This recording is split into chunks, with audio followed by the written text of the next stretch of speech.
Ana bolalar Qozog'istonga travertinga kelgan ekan. Travertin qilamiz deb. Sen bu yoqda shuvoq qilyapti. O'shanda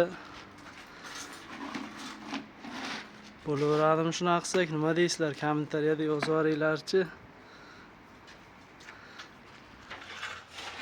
Travertin yaxshi chiqish uchun shuvoq ham qilish kerak ekan.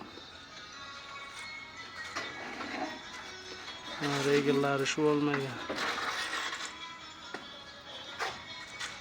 Sifat boyadan ustunda qo'ydim-da. Ishimizni sifatli qilamiz deyapti. Sifatli qilish oson emas ekan.